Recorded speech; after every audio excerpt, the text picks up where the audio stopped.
Saludos, ¿qué tal? Hoy la segunda parte de la obra de Eurípides titulada Las Bacantes, con la intención de compartir interpretaciones, significados y su simbolismo. Si no conoces la obra de Las Bacantes, puedes pinchar aquí para ver un resumen corto. Y como digo siempre, las interpretaciones de los mitos son incontables. Con un mito es una equivocación, a mi modo de ver, decir, ya lo entiendo todo, ya abarco todo su significado. Los mitos siempre dejan la puerta abierta a una nueva interpretación, a ir profundizando en las interpretaciones, porque nosotros vamos cambiando, vamos procesando, y por tanto nuestra visión del mito también se va modificando.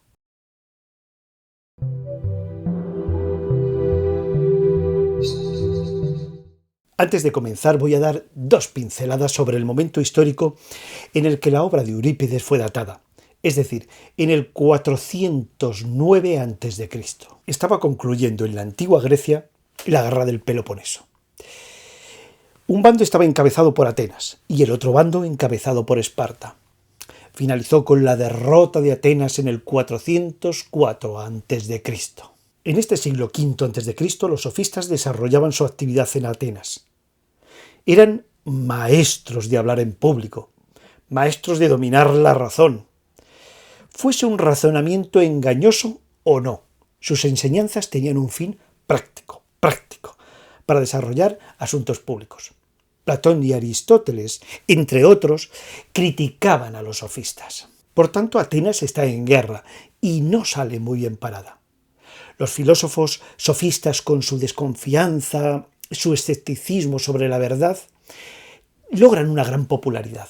Y hay una diferenciación clara entre la religiosidad de los dioses olímpicos y la religiosidad del culto a Dionisos.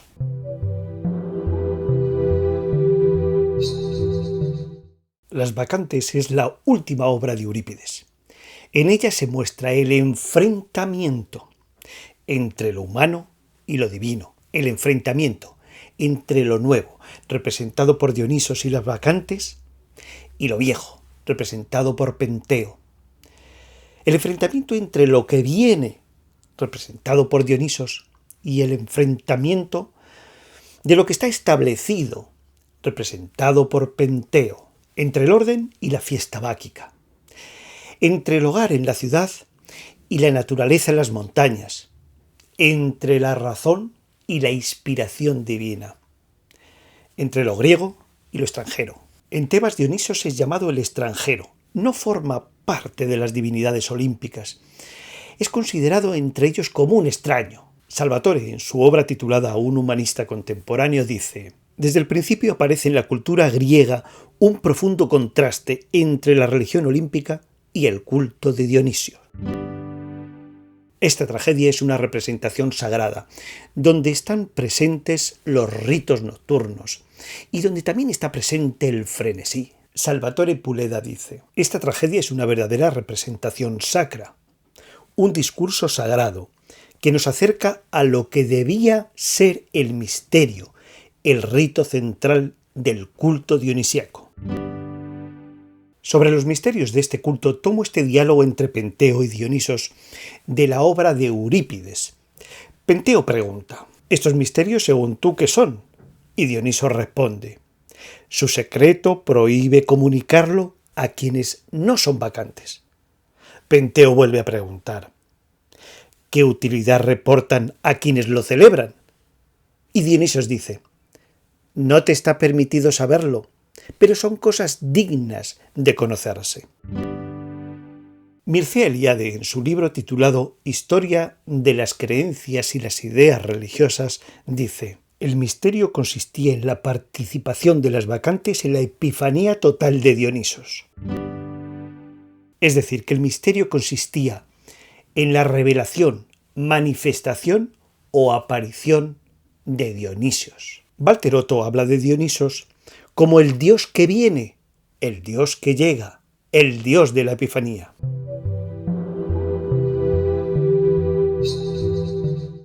Ahora voy a entrar en la figura de Penteo y lo que simboliza.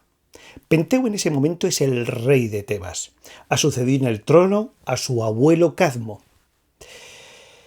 Su madre se llama Ágave. ¿Y qué relación tiene Penteo con Sémele, la madre de Dionisos? Es su tía. ¿Qué hace este rey de Tebas? Penteo pone en entredicho que Dionisos haya nacido del mismo Zeus, y es la autoridad que prohíbe el culto de este dios. Penteo no reconoce a Dionisos y se manifiesta con él de una manera arrogante, de ideas fijas, vengativo. De hecho, en un momento de la historia encarcela a Dionisos y a las bacantes. Penteo considera este culto peligroso para el orden establecido. Considera que es dañino e indecente para las costumbres del lugar. Él teme por la estabilidad de la ciudad y considera estos ritos nocturnos de dudosa moralidad.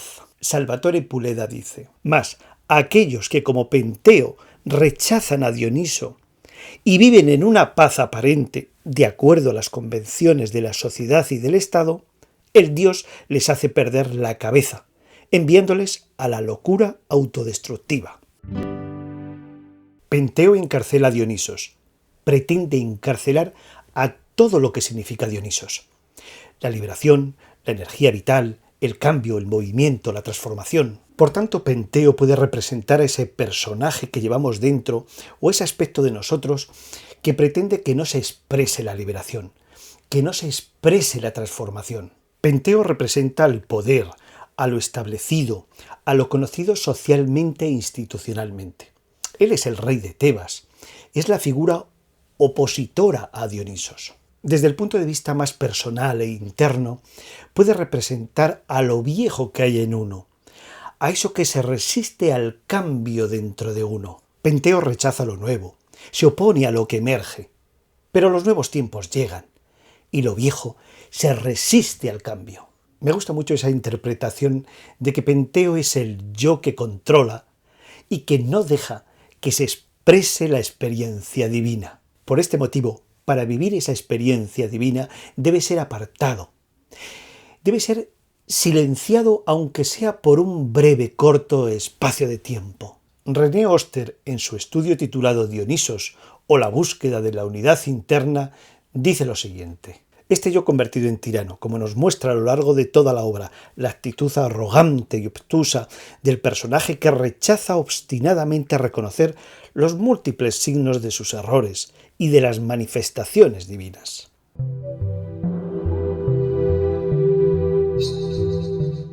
Dioniso se opone al control y al orden establecido.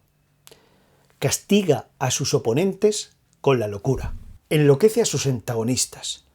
El dios enloquece a Penteo, enloquece a las tías de Penteo. ¿Por qué? Porque no reconocen su divinidad. En relación con el doble aspecto de Dionisos, Mircea Eliade dice: pero Dionisio y su culto tienen el rasgo distintivo de que aquellas situaciones no se consideraban como crisis psicopáticas, sino el hecho de que se valoraban como auténticas experiencias religiosas, unas veces con el sentido de un castigo y otras como un favor concedido por el dios. Dionisos te puede liberar o te puede enloquecer, te puede producir alegría o te puede producir horror.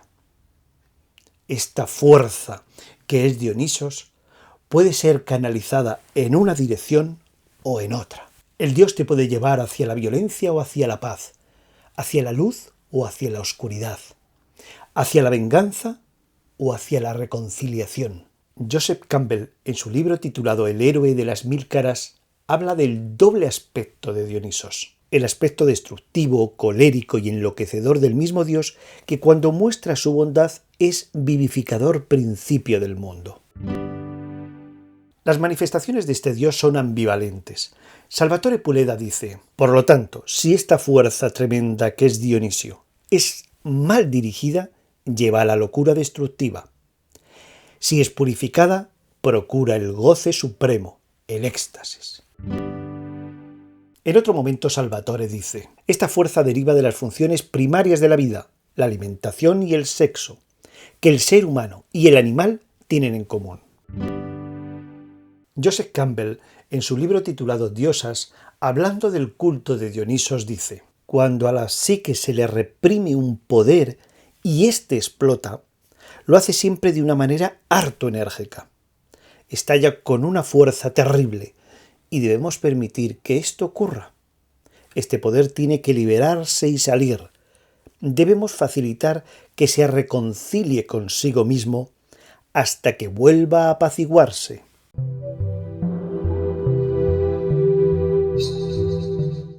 ¿Por qué fue a Tebas Dionisos? Porque el dios y sus ménades iban llevando su culto de pueblo en pueblo. El dios quería que los hombres reconocieran su divinidad y que también quería corregir las falsedades que decían de su madre Sémele. Dionisos dice en las Bacantes de Eurípides: para cumplir con este objetivo he hecho mi divinidad humana y me he transformado en mortal.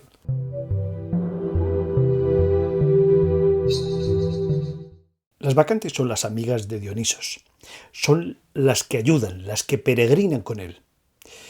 De hecho, en el rito de Dionisos, las mujeres tienen un papel importante. Las Bacantes reconocen al dios y éste las ayuda a experimentar la liberación, el éxtasis, la paz, la alegría. Ellas cambian su vestimenta, salen de sus casas, suben a las montañas y allí cantan, gritan y bailan con sus panderos y sus flautas.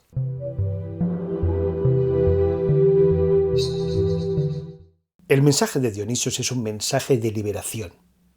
Es una experiencia, es una vivencia hacia la reconciliación y hacia la paz interna. Una liberación interior y una liberación exterior. Él libera y se libera, como por ejemplo al encarcelamiento al que se ve sometido por parte de Penteo. Mircea Eliade, hablando de la liberación y de la obtención de libertad, dice que entre estas libertades figura también la liberación con respecto a las prohibiciones, las regulaciones y los convencionalismos de orden ético y social. Parece cierto, y ello explicaría en parte la adhesión masiva de las mujeres. Dionisos ayuda a liberarse de ciertos límites que impone ese yo psicológico, como en ocasiones hace el teatro. De hecho, Dionisos también es el dios del teatro. Joseph Campbell, en Diosas, dice lo siguiente: Dioniso representa la inspiración repentina, la energía de la vida que fluye a través del tiempo y se libera de las formas viejas para crear nueva vida.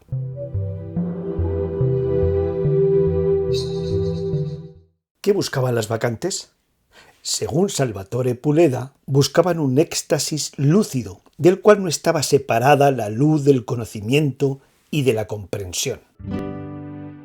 ¿Qué se hacía en estos rituales o fiestas? Karen Ron dice que los rituales del culto de éxtasis fueron dirigidos por un culto de sacerdotisas que incluyeron el baile intensivo, el canto, vestimentas rituales, sustancias alteradoras y libertad sexual, guiados con el propósito personal de renacimiento, reconciliación y liberación. En otras líneas nos dice que hace de esta una situación de alteración de la conciencia por medio de una experiencia de éxtasis. Dionisos provoca la manía, el delirio sagrado, un estado de furor, de euforia desaforada, de vitalidad. Joseph Campbell también nos habla de esta experiencia de sentir la exaltación, el estallido de la excitación y la vitalidad de la transformación.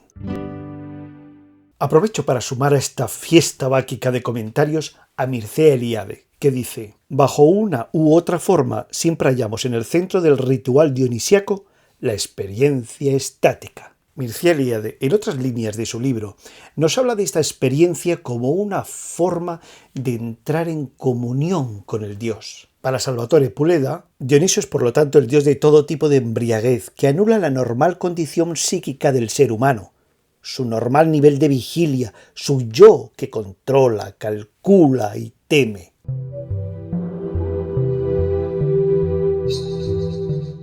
Mis interpretaciones finales son: este mito y esta obra hablan de la revelación interior o revelación divina a la que se accede por medio de prácticas, de procedimientos. como hemos visto anteriormente, es decir, la subida a la montaña, la música, las danzas, etc. Es algo que se vive, es una experiencia. El practicante se va liberando con prácticas, con experiencias. Es una liberación que se vive a través de la experiencia, no a través de la enseñanza. Por otra parte, que toda energía vital o fuerza que es Dionisos puede orientarse hacia un estado mental oscuro o hacia un estado mental luminoso. Esa energía puede hacer que tu ser se lance en una dirección de destrucción o en una dirección de desarrollo. Considero importante para el ser humano experimentar y vislumbrar la liberación de condiciones mecánicas que nos esclavizan en nuestra existencia. Una liberación que no experimenta únicamente un privilegiado, sino todo aquel que realiza sus prácticas con esmero, cariño y pulcritud, en un proceso de ir liberándose paso a paso. Nada más por hoy y hasta pronto.